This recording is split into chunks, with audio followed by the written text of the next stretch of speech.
this is my idea. When we were working on the Marvelous Miss Maisel that day, we were doing that 10-minute shot, that thing that just went on and on and on and on and on with the transmitter and the steady cam. It was like we rehearsed that for like almost a half a day, and then we shot it, and it was an incredible shot. But talking to you and discovering from you a lot of the similar types of things that you and I have gone through in our career paths. I mean, some of the stories that you were telling me were just like, and the people that you knew were like amazing. But the whole idea of this concept of my show here is that to teach young people, to teach parents, to teach people in the industry, the different paths that you can take to get into the film industry, because it's not really that well known. In school, you learn certain things, but usually I find that most people don't go to school to become like an assistant cameraman or a cameraman. They're usually going to be directors or directors of photography. And you've worked on Over 60 films. yeah. And plus the people you've worked with. You know, it's something I was going to talk about in our conversation. I don't know if you're recording now, but Yeah, I'm recording. yeah, basically I've worked with everyone. I've worked with Spielberg. I've worked with Master and Commander. Well, didn't you work with the Moa brothers and Gordon Willis and all that? You know, when you talk about starting a career in this industry, exactly that. Like some people just fall into it. Some people have relatives in it. When I started, 52 was a closed union. Like family and friends only got into that union. But I always knew I liked camera, so I figured I'd go to school for that, and that's what I did. I started at RIT up in Rochester. I went to the best still photography school in the country. I was interested in stills. Now, I had taken some film classes in high school, but I was like, I like stills. So I went to RIT, which in my opinion was the best still photography school in the country. It was supported by George Eastman, who funded that school with tons of money and a great facility. The labs were state of the art. And RISD was a competitor, but I wanted to go to RIT. So I went up to RIT, not knowing that, like, my first year at RIT, like, I did almost photochemical process, like, chemistry for, like, the first, like, 2 months. I was like, what the hell am I doing? Like, I am not that good at mathematics, and I didn't come here to study chemistry. I came here to study photography. So I went up there to study that. And also my dad, you know, was like, what kind of career is this? This is a gentleman who came from Italy with like a 6th grade education telling me I should take business classes, which I had no intention of doing. But I had to take them to appease him. He was paying. And I did that for a year. You know, I went up to RIT for a year. I learned a lot about photography, but it was a lot of chemistry and a lot of learning processing and stuff like that. And I said, I got to figure out an angle to keep in this industry somehow and dupe my dad, my parents, to let me keep going to school for this, because I'm not going to be taking accounting classes. So at the end of my first year of my tri-semester, I said, you know what, I'm going to specialize in cinematography. I love cinema. I love photography. And if I tell them it's like a specialized skill set, I'll tell them it's a lot easier to like do, because it's not, you know, there's a lot of competition in photography, but in cinematography, it's more specialized. So that was my plan and how I went to NYU. I decided I'm going to go to NYU. I'm going to try to get in. I'll try to transfer some of these classes. So, you know, I did start in school. I did do that. But the reality of that is then I came to NYU. Like you said before, a lot of people got to NYU. All they wanted to do was direct. There were very few people who wanted to be a cinematographer or a sound guy or a video engineer or whatever. And video was just when I started, which was in the 80s, they were talking then, believe it or not, then saying, why are you getting in this industry? There's no work. And there's going to be no more film in 5 years. It's all going to be video.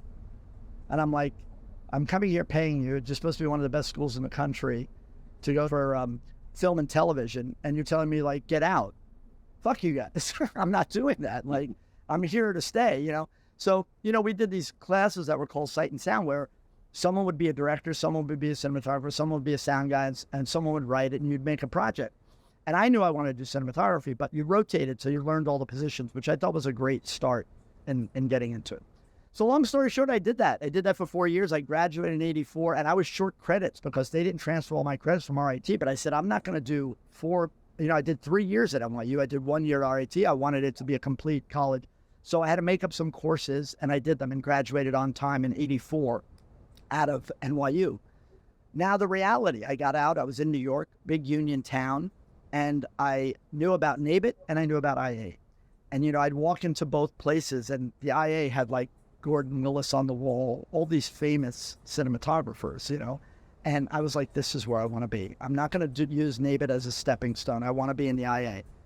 How do I get in? Of course, it was like a gauntlet at the door. Oh, nobody's working. You can't get in. You could fill out an application. I said, okay. I took an application, filled it out, rejected. Don't know why, just rejected. It wasn't easy at that time to get in. So I started PAing, production assisting, which is a good path for a lot of young people, even now, to start to get in the industry. If you don't know what you're doing, but you want to be in the industry, you sort of gravitate. If you want to do video assist, or you want to do, DIT work, or you want to do cinematography, or you want to do sound, if you can get on the set and out of the office as a production assistant, you get to watch all the crafts.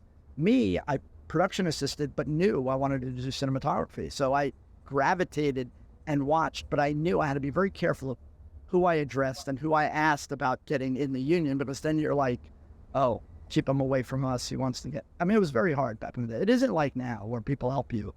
It was very difficult. So I did that for a while, and I sort of got a job in the location department. And that's where I really started working a lot. And I was really good at it. Like, I really knew how to tell people the honest truth when we would use their locations. I would be like, you know what? You don't really want to be here, because you're going to see a grip or an electrician put a pole through your wall, and you're going to be really upset. I'm telling you that if a pole goes through your wall, we're going to rip down your wall, put a new wall up if we get stains on your rug. But I'm not telling you that isn't going to happen. So go out, have a nice dinner. You could stay for 5 minutes, meet the actors, but get out of your house, let's shoot. And everyone invited me back. So I had a good forte into these locations, but I always knew that I wanted to do camera. So I kept my eye on that. And like a few years went by and nothing happened. I couldn't get in. I got another application to union, rejected. So on my second application, I had to talk to like this group of old men who weren't working. And they asked me questions like, why do you want to work in the business? You have no experience. I said, well, it's kind of like catch-22, guys. Like, I have no experience because all the work is union. And if I came in here with my application telling you I did non-union work, you would lambaste me for it, right? So I'm trying to get in the union so I could do union work, but you're not letting me in the union. I went to school. Now I need practical experience. I tried to get into all the rental houses to gain experience in the rental houses. I can't even get a job in the rental house because at Panavision, everyone's sons, daughters, granddaughters, aunts, uncles, nephews are getting in there to do the most menial job in the rental house. And yes, that's why I want to learn the practical gear there, but I can't. I've been trying for a year to get in there and I can't get a job there. So I don't know how to do it. So that was my plea, rejected again, went out in the field. And then an opportunity came. Back in the 80s, it was about 84, 85, TV show came to town called The Equalizer, TV series. There were no, as you know now, we have 60 TV shows in New York. There were no TV shows shooting in New York. That did not exist. There were 4 or 5 features, and that, if you were lucky enough to get in the IA, you could possibly get on in competing with like 100 people looking for those jobs. But I was trying for that. So a TV show came to town. A guy that I've been working with, Peter Rumflow, a producer in locations, said, Anthony, this show's coming to town. I don't know how it's going to do. If it does well, by the second season, I will make you location manager. And if it goes more than 3 seasons, by the 5th or 4th season, I'll make you production manager. And I said, Peter, I love you. You've given me a great job for a couple of years, but I've never told you this, but I've always wanted to get into camera. I've kept it quiet because everyone I'm good at what I do in locations, but it's not what I love to do. And I don't know if there's any way, but is there any way to help me get into camera? He goes, listen, I'll do this. I'll hire you as a camera PA if the union guys will let you do it. Now, there's no position like that, and they probably will not like it, but I will ask them, and you can meet with them and see what they say. I said, great. $300 before taxes for whatever day it was, 15, 18-hour day. And I said, Peter, I'm in. And that was my first opportunity. I literally sat in a stairwell with Pat Capone, who you may know. Pat shot Succession this year. He was an operator for years, and he was the first assistant when I met him on The Equalizer, first season. That was a show that the DP on that show, first season, was asked, because he was so good at running the show, to direct. That was Alan Metzger. Alan Metzger was asked to direct Equalizer after DPing, and he said to them, I will direct, but the first assistant, Jeff Erb, has to be the DP. He will DP while I'm there. If it doesn't work, I'm there to pick up his ass. But you're making him the DP, not operator, the DP, and I will direct. And that's how that show went. Jeff Erb went from first assistant to DP. He DP'd that show for 5 seasons. I met with Pat Capone in a stairwell, and I just told him what I told you. I met with the union twice, turned down for an application. I went to RIT, I went to NYU. I know my shit, I know my book stuff, I know photochemical process, but I don't have practical experience. I just don't. I haven't been able to get on a set. I can't get a job at Panavision. This is my last. If you guys hire me as a camera PA, I promise you, I won't touch a piece of gear. I'll watch and learn, ask questions if you don't mind, but I'll get you food. I'll do whatever you guys ask me to do or not do. But this gets rejected, I'm probably going to go into production and a whole different route, good or bad. And he said, let me talk to Jeff Herb. You know, he had an opportunity recently, and that's the end of the story. They hired me for 5 months, Lee. I swear to you, they would not let me. And back in those days, you filled out manual camera reports, the name of the show. I couldn't do that. If mags were loaded on the truck and they were in the case, I could not carry them to set. They almost didn't even allow me to push carts to and from the set. I basically got them food, took care of their weather gear if they needed it on the truck, stuff like that. That is it. They were extremely strict, and I had no problem with it. And I never touched anything. I really kept in line with what they wanted. And slowly but surely, like back in those days, we broke for an hour lunch every day. And we broke almost always on time or very close to it because we had big meal penalties back in the day. So that's how they worked it. We didn't have, also back then, there were no craft service trucks. There was Vinny Russo who used to deliver morning bagels and coffee to like every set. It was one guy. He delivered to every set in New York. And he dropped 2 urns and a bag of bagels. And I'm telling you, in the winter, they were like, you had forks, plastic forks and knives, like broken off in the frozen butter. That was your breakfast. And there was no food truck. So we broke on time. So I would go to 5 different restaurants wherever we were shooting on location, which 90% of Equalizer was on location. We had one stage that was the lead actor's apartment that he took phone calls. You know, Equalizer, we need your help. We did that like for 1 day a week and everything else was outside. So I'd go in the neighborhood, look at restaurants, Chinese, Italian, come back with menus. We'll eat Chinese today, Anthony. They would all order. I would go back to the restaurants 10 minutes before we broke, order for them. They would meet me at the restaurant. They would leave, pay for my lunch, leave me money. I'd pay the bill and I'd go back on set. I did that for 6 months. Wow. When we did cater, I would get a hockey bag. And as they went into catering, I would take their winter garments and put them in the hockey bag. And at lunch, hand them back out to them after we ate. Because you know how it gets when you cater and you got winter clothes, they're all over it. Yep. Anyway, that was my life for like 4 or 5 months. And then after that, I went for my 3rd application to the union. And Jeff Herb called them. 12 angry men sitting at a table. The phone rings in the room. I don't know who it is. They hang up. They come back in the room. One guy leaves the room, comes back, and he goes, well, you know who that was? I said, I have no idea who that was. He goes, well, that was your DP you're working for. He said, we should give you an application. I said, well, I hope you do. And they gave me an application. And wow. I took the test, I got in the union, and the rest was history. And after that 3rd application, they let me like fill out camera reports, let me do little things. They'd let me get a lens and bring it to someone. Like today, I let kids do things and they take it all for granted, which bothers me because I said, if you knew how I started, I couldn't even unlatch a lens case, like not happening. I couldn't take mags that were in a case to the set, just carry them, not load them, just carry the cases for them. So when I got an opportunity to do the most menial thing on set, I was like ecstatic, but I watched everything they did. If they tightened something, and I started to learn, and the operator would tell me little tricks about, oh, on the wheels, I'm binding. Why am I binding? And I'm like freaking out, sweating. I'm like, because this is tight. The eyepiece on the Panavision, he goes, good. Stuff like that. And that's how I learned. And then from there, because we're in a little bit of a drought work-wise now, since it was a TV show, it shot for 8 months, right? Features came into New York, in and out of New York for 2, 3, 4 months, and then they left. Equalizer ran year-round.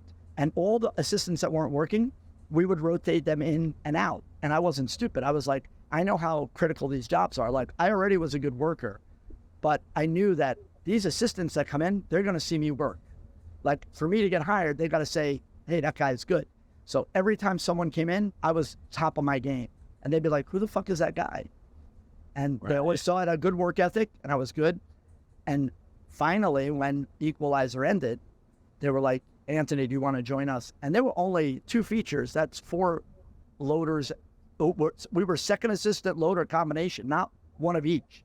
So there were like 4 positions. And I got in with an old timer that actually trained Pat Capone, Vinny Gerardo, back in the day. And he started my career in this industry. I started with him, and I started with Bruce McCallum and Ralph Brandifino. I wanted to work with the Mullers for years, but they had Ralph Brandolfino, who was like their loader for years, and I couldn't get in with them.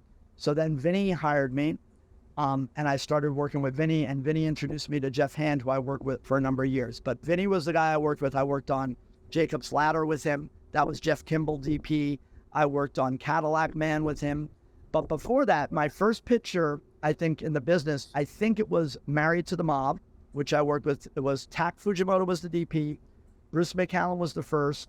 Craig Hagenson was the operator. Ralph Brandolfino was the second, and I was the loader on Married to the Mob. And the second feature I did was with Jerry Fisher, BSC. It was called Running on Empty. Jerry Fisher, BSC, who directed it? Sidney Lumet.